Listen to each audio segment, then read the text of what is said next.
Forte de 420 000 hectares, la ressource nationale de Douglas est en croissance régulière.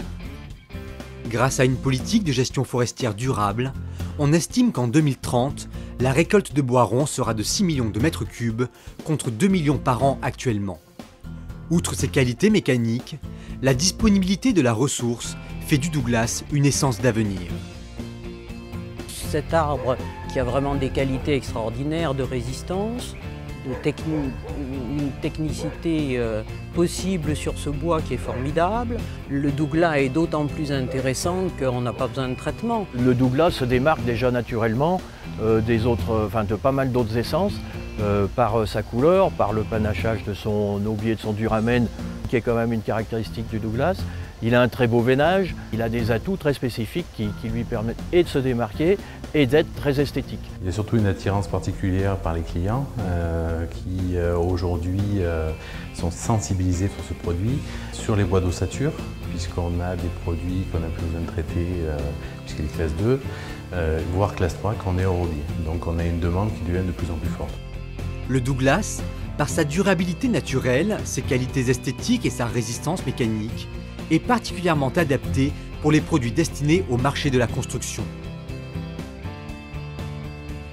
Le Douglas a sa place dans la construction bois, notamment par sa rapidité de séchage, son aspect naturellement durable, ses possibilités de grande longueur.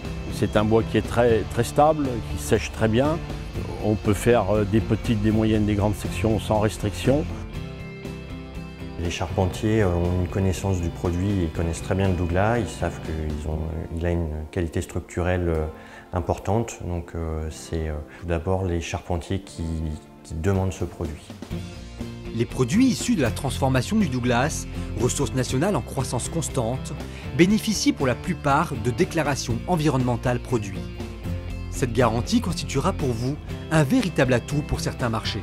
Tous les marchés justement très normatifs, les marchés publics, l'exportation, je pense à certains pays qui sont un petit peu pointilleux, etc.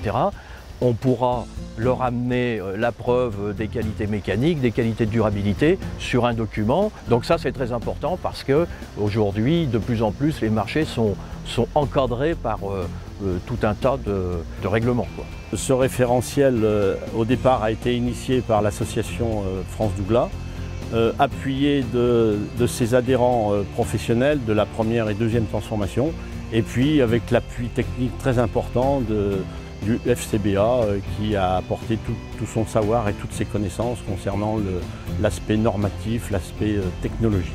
L'arrivée du référentiel Douglas va nous amener un support technique pour faire connaître au maximum de gens le Douglas. C'est pour montrer toutes les possibilités de mise en œuvre du Douglas dans la construction que France Douglas met à votre disposition un référentiel définissant une offre de produits ciblés, standardisés, qualifiés et harmonisés sur le plan normatif et réglementaire. Cette offre répond parfaitement aux évolutions du marché de la construction. France Douglas et tous les CTF qui sont des courroies de transmission de ces informations sont vraiment motivants, dynamisants pour les producteurs. On se sent soutenu et ça permet effectivement de porter l'information. L'arrivée de ce référentiel confirme l'implication de l'association France Douglas qui souhaite plus que jamais accompagner les professionnels dans les mutations de la filière forêt-bois. C'est l'occasion pour toute une filière de se mobiliser.